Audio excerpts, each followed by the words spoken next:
students, welcome to my channel. I am Madhumita. Students, last day मैंने subject verb agreement का कुछ questions करवाया था. आज भी मैं 9 क्वेश्चंस कराऊंगी आप लोगों को सब्जेक्ट वर्ब एग्रीमेंट का. थोड़ा सा ध्यान दीजिएगा. और लास्ट टाइम तो स्टूडेंट्स ने मुझे कहा था कि मैम स्क्रीनशॉट लेने का हमें टाइम नहीं मिला था, तो मैं अभी कैमरे से थोड़ा सा हट जाती हूँ. आप लोग स्क्रीनशॉट ले लो, लेफ्ट साइड राइट साइड दोनों का. Then will see. Okay, take the screenshot.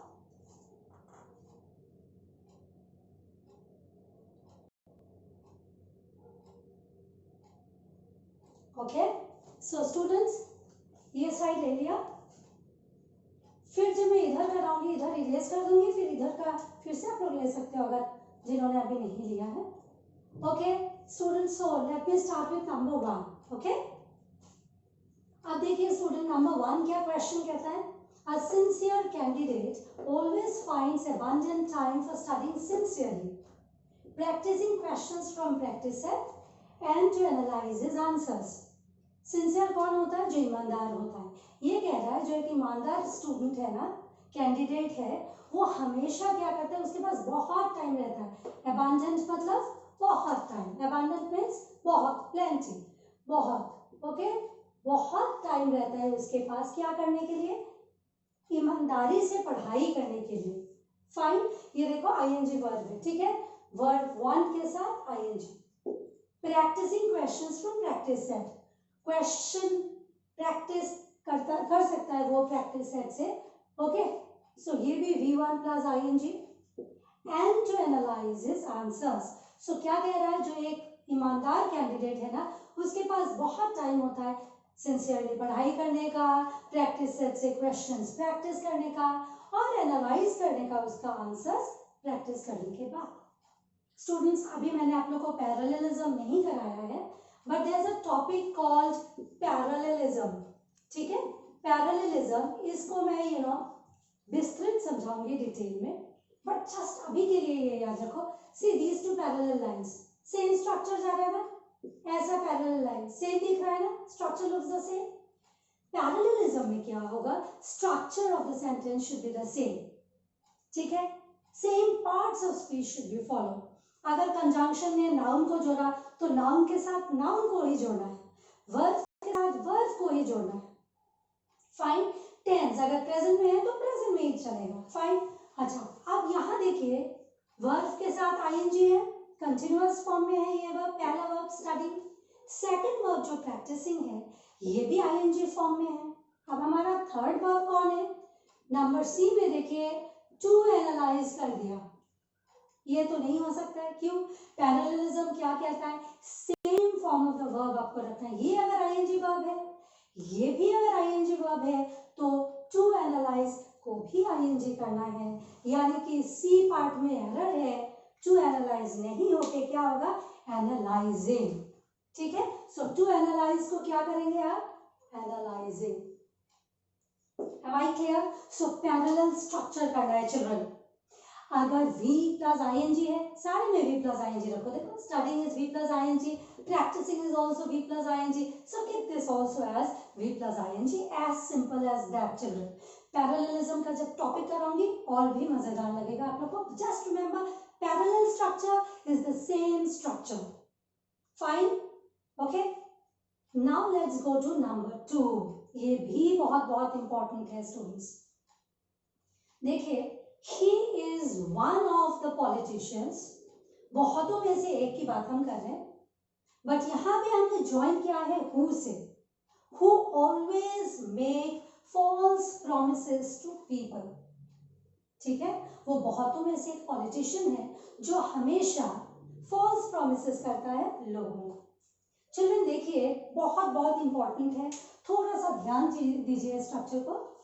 Okay, ये प्रोनाउन जब मैं कराऊंगी ना, उस उधर मैं आप लोग को रिलेटिव प्रोनाउन बताऊंगी. ये जो हु है ना students, this is a relative pronoun.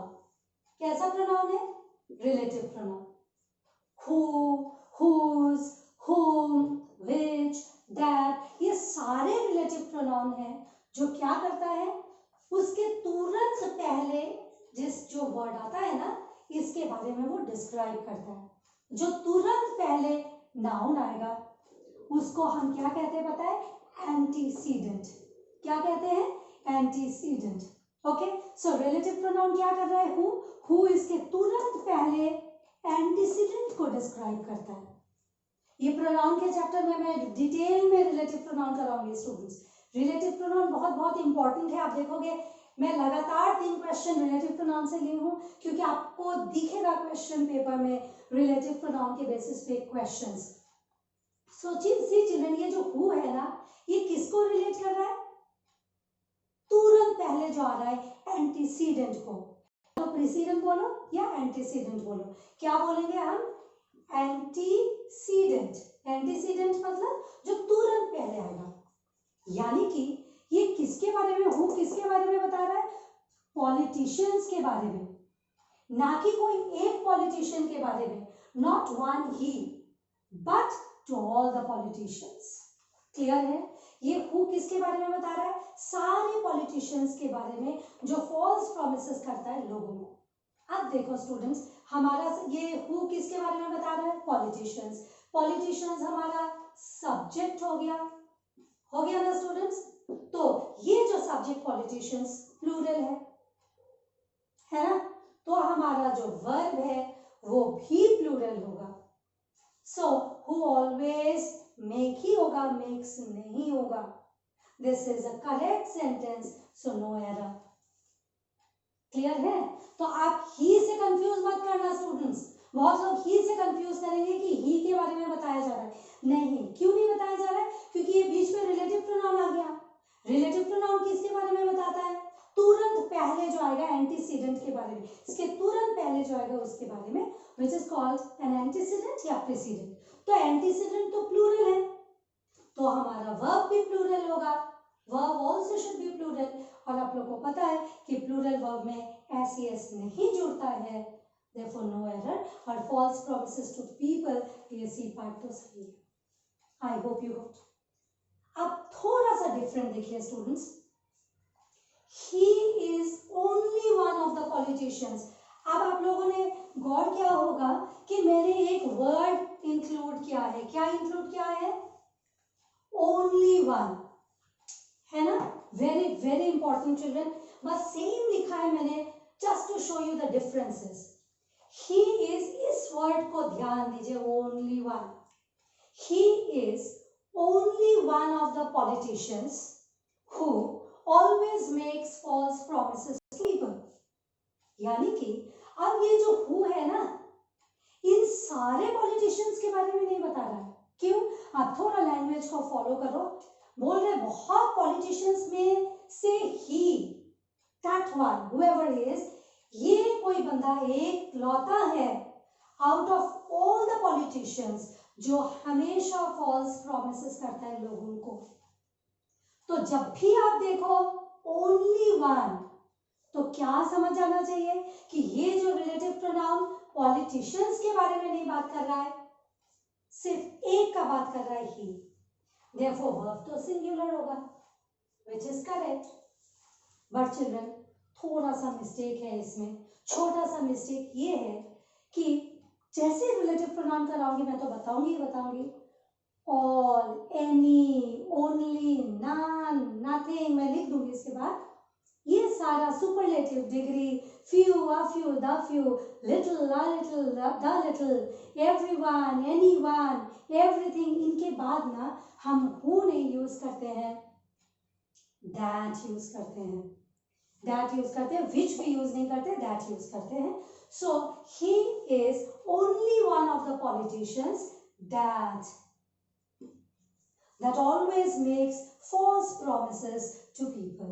तो जहां ओनली होगा वहां हु के जगह हमें दैट यूज करना है। देयरफॉर क्या है? बी पार्ट में एरर है। फाइन स्टूडेंट्स, अब हम चलते हैं नंबर 4 पे। He is one of the journalists, ठीक है, who were appreciated by people. He is one of the journalists, बहुतों में से कोई है। He is one of the journalists, but देखो हु से हमने ज्वाइन किया, who were appreciated by people। ठीक है, ये जो अब who किसकी बात कर रही है? ये जर्नलिस्ट क्या? क्यों? एंटीसीडेंट, ओनली वन तो नहीं है, तो ये डायरेक्ट एंटीसीडेंट क्या बात करेगा, जर्नलिस्ट्स का। तो हम देखेंगे हमारा वर्ब जो है वो सही है कि नहीं। who were appreciated by people, children देखो were appreciated, is है ना, was, are, were के साथ वर्ब का थर्ड फॉर्म अगर जाता है तो वो पैसिव स्ट्रक्चर में आ जाता है। मैंने बेसिक कॉन्सेप्ट्स में कहा था आप लोगों को, और वर्ब का जब फॉर्म्स बता रही थी तो भी मैंने कहा था। सो वर्ब के साथ एप्रिशिएटेड ये पैसिव वॉइस में चला गया। बट आपको ये देखना है कि ये प्लूरल में है या सिंगुलर में है। क्योंकि हमने हु से ज्वाइन किया जर्नलिस्ट्स को, जर्नलिस्ट्स बहुवचन है, तो ऑब्वियसली हमारा वर्ब तो प्लूरल होना चाहिए, यानी कि बी पार्ट बिल्कुल सही है। चलिए फिर हम आगे देखते हैं। And the only one of the journalists, ठीक है, अब इसी का continuation, that means he is the only one of the journalists that were awarded. आप थोड़ा सा हमने चेंज कर दिया, he is the only one of the journalists. तो आप तो ओनली वन की बात आ रही है दैट वर अवॉर्डेड, तो हम क्या करेंगे, वन को गलत मान के हम वाज करेंगे। क्यों वाज करेंगे, क्योंकि यहाँ भी सिर्फ एकमात्र की बात हो रही है, एकमात्र जर्नलिस्ट जिसको अवार्ड किया गया था। क्लियर है। तो एक ही सेंटेंस में मैंने वन ऑफ द जर्नलिस्ट किया, फिर only one of the journalist किया, यानी कि चिल्ड्रन इन शॉर्ट ये याद रखना, जब out of so many we talk of just one, only one, तो ऑब्वियसली जो भी रिलेटिव प्रोनाउन होगा वो ओनली वन की बात करेगा आउट ऑफ मेनी। तो वर्ब क्या हो जाना चाहिए, सिंगुलर, विच इज करेक्ट है। अब यहां पे भी देखिए नंबर 4 में, he is one of the journalists who were appreciated। were क्यों आया, ये पैसिव स्ट्रक्चर में गया। is, was, are, were के साथ अगर V3 चला जाता है तो वो पैसिव स्ट्रक्चर होता है, किसी के द्वारा होता है, किसी के द्वारा अप्रिशिएट किया गया, किसके द्वारा, लोगों के द्वारा। तो अभी हमने यहाँ वर क्यों लगाया, क्योंकि जर्नलिस्ट प्लूरल है। फाइन स्टूडेंट्स, अब देखिए the C part, and the only one of the journalists that were awarded। अब सिर्फ जब only one की बात कर रहे हैं तो सिंगुलर हो गया, देखो यहाँ पे were नहीं होके was होगा। फाइन, ये भी क्वेश्चन पेपर का ही है। और देखिए चिल्ड्रन, चूंकि हमने क्या किया, ओनली का यूज किया, इसलिए दैट से हमने कनेक्ट किया, ठीक है। Now let's go to number 5। The number of students applying for admission were so large। अब मैं इधर आ जाती हूँ, you can take a screenshot of this। The number of students applying for admission were so large that the college had to stop issuing application forms। You know students, जितने लोगों ने admission के लिए अप्लाई किया वो इतने ज़्यादा थे कि ये जो कॉलेज था उनको फोर्स करना पड़ा कि एप्लीकेशन फॉर्म्स को बंद करना पड़ा सप्लाई करना। क्यों? Because it was a total rush। अब देखो, this is again very important, subject verb agreement का ही है। The number of students। अब what is the meaning of the number of? Children, the number of means, ये मैं erase करके I'll just explain you this part so that you will understand better the number of or a number of का difference, which is very easy to understand children। The number of, a number of is very easy, okay। Concept सिर्फ आप लोग ध्यान दीजिए, concept पे अगर ध्यान देंगे, लॉजिक पे अगर ध्यान देंगे, you will be able to solve all the errors। सारे एरर सॉल्व कर पाएंगे अगर कॉन्सेप्ट पे आप लोग ध्यान देंगे तो। And concepts are pretty easy, तो ध्यान दीजिए। अब देखो the number of students, the number of students का मतलब क्या पता है, बहुत सारे स्टूडेंट्स हैं। आपको पता है कि द डेफिनेट आर्टिकल है ना, the is a definite article. अब बहुत सारे स्टूडेंट्स तो है, पर उसमें से कोई एक डेफिनेट की हम बात कर रहे हैं, या तो बी का, या तो डी का, या तो ए का, या तो ई का, या तो सी का, या तो एफ का, या जितना। But at a time just one की ही हम बात कर रहे हैं। क्यों? बिकॉज यहाँ डेफिनेट आर्टिकल द आ गया, तो है तो बहुत सारे, इसलिए हमारा सब्जेक्ट जो है वो तो हमने प्लूरल ले लिया, subject is plural, okay, but उसमें से हम चुनेंगे डेफिनेट को. Therefore, the number of students applying for admission was so large. Verb होगा क्या बताइए? वर्ब तो वर्ड नहीं होगा. क्यों नहीं होगा? It should be, the verb should be singular. तो वर्ब को क्रॉस करके was कर लीजिए. Was so large that the college had to stop issuing application forms. क्यों वर्ब सिंगुलर हो गया? हमने सारे स्टूडेंट्स में से किसी एक डेफिनेट की बात हमने की, तो हमारा सब्जेक्ट क्या हो गया? सिंगुलर हो गया ना स्टूडेंट्स, सिंगुलर हो गया. देयरफॉर क्या हुआ कि हमारा जो वर्ब है उसको हमने सिंगुलर कर दिया. चलिए अब नंबर 6 पे चलते हैं. The police arrested a gang of robbers who were creating nuisance in the residential area. अब पुलिस ने किसको अरेस्ट किया? बहुत सारे रॉबर्स को नहीं, सारे गैंग को इकट्ठे. सो दिस गैंग, ये तो सिंगुलर है, इकट्ठे पूरा गैंग को किया, gang of robbers who were creating nuisance. अब देखिए स्टूडेंट्स, अब हु, फिर हु से हमने कनेक्ट किया गैंग ऑफ रॉबर्स को. अब गैंग ऑफ रॉबर्स तो सिंगुलर है, खाली रॉबर्स की बात नहीं कर रहे, हम पूरा गैंग की बात कर रहे. दिस गैंग इज सिंगुलर, इसलिए हु वर नहीं होगा, हु वाज होगा. Again a very important question children. सिर्फ रॉबर्स होता तो क्या होता? वर्ब प्लूरल होता. बट गैंग, जहां हमने बोला gang of robbers, remember children, gang of robbers is equal to singular. इकट्ठे ले लिया गया ना स्टूडेंट्स, ऑल द रॉबर्स, इनके सारे गैंग को इकट्ठे. Therefore, who से हमने रिलेटिव प्रोनाउन हु से किसको रिलेट किया है? सारे गैंग को. Gang is singular, therefore verb जो है वो हमने सिंगुलर कर दिया, वर्ड से was. I hope it is clear. Interesting and easy. अब number 7. We are sure that none of the two newspapers is useful to the aspirants of UPSC. Aspirants मतलब children candidates जो UPSC लिखेंगे. ये कहा गया कि हम श्योर है कि ये दो न्यूज़पेपर में से कोई भी यूजफुल नहीं है ये यूपीएससी के कैंडिडेट्स के लिए. कहाँ पे गलती दिख रही है स्टूडेंट्स? यस, अब मैं ये प्रोनाउन में भी बताऊंगी, सब्जेक्ट ऑफ एग्रीमेंट में भी बताऊंगी, मैंने नाउन में भी बताया था आप लोग को. आइदर, नाइदर क्या होता है, आप इसको ऐसे भी प्रोनाउंस कर सकते हो, ईदर नीदर. मैंने कहा था either neither used for two, है ना, और none greater than two. Do you remember? Okay, so either neither two के लिए, नन ग्रेटर देन टू के लिए. अब टू जो है वो, उसके लिए हम नन तो यूज नहीं कर सकते. टू है तो we can not use none. क्या हमें यूज करना है?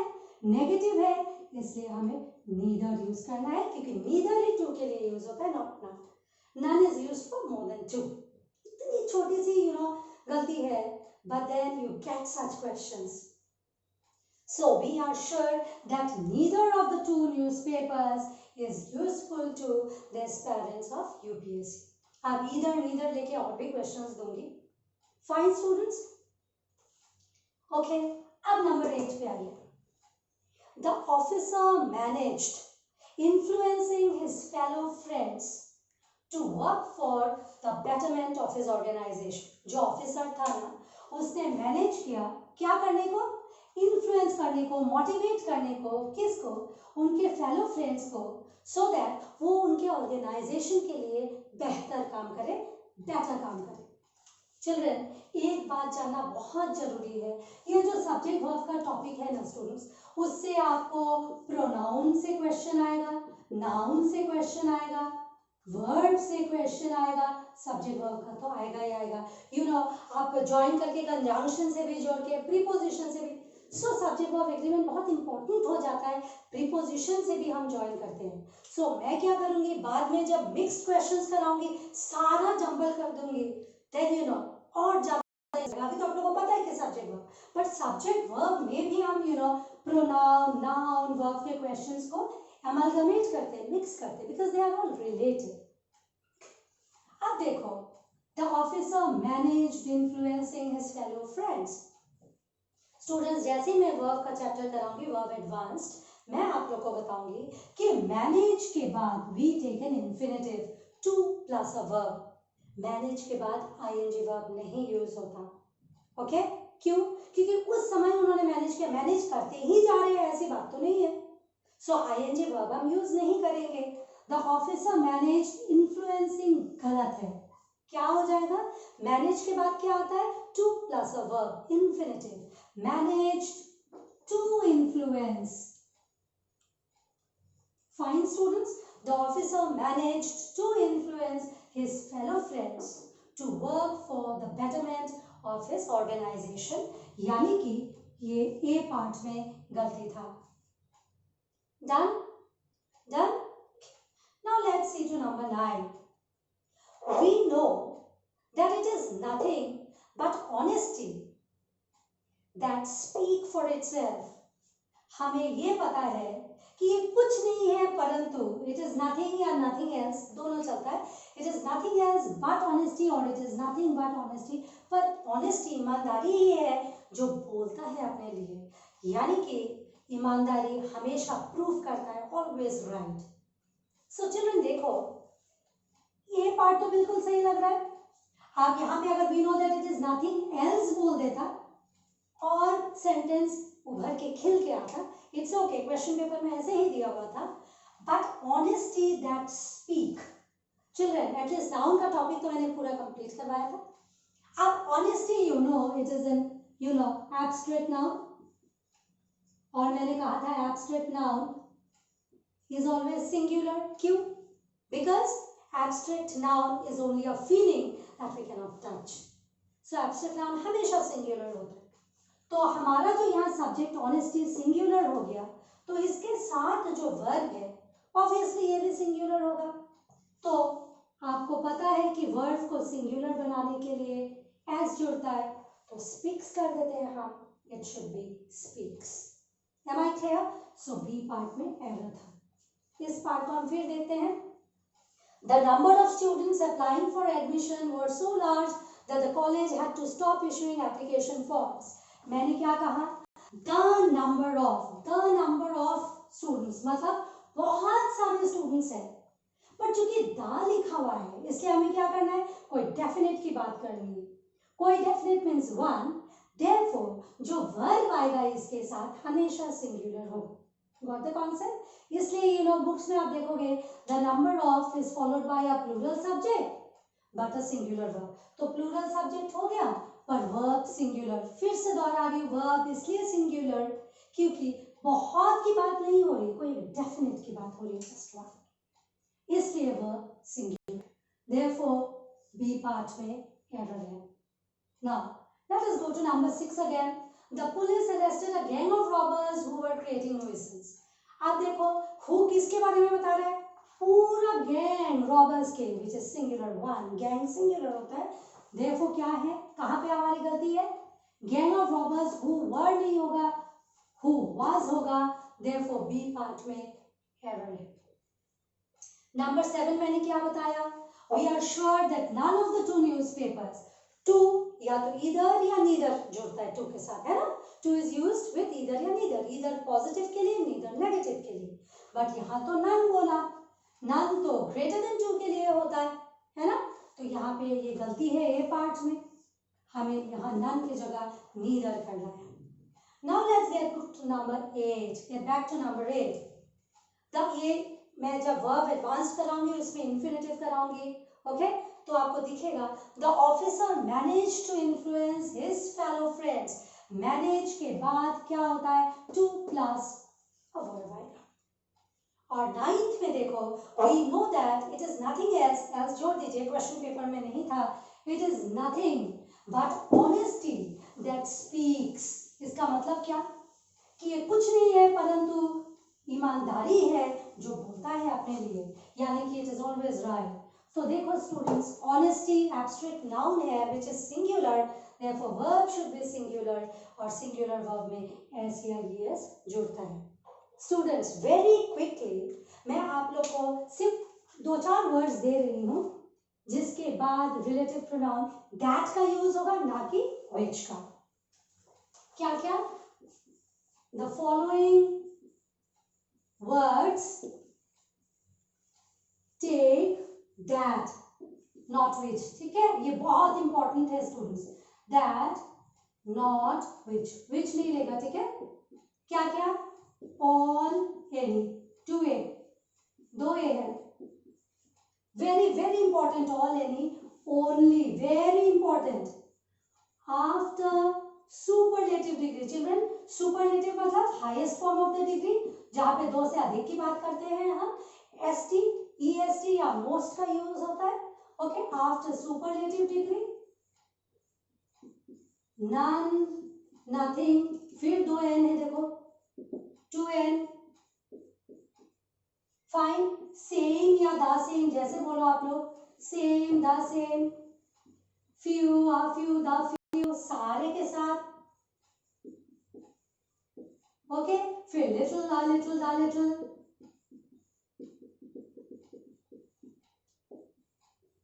फिर questions, after questions starting with who, after questions starting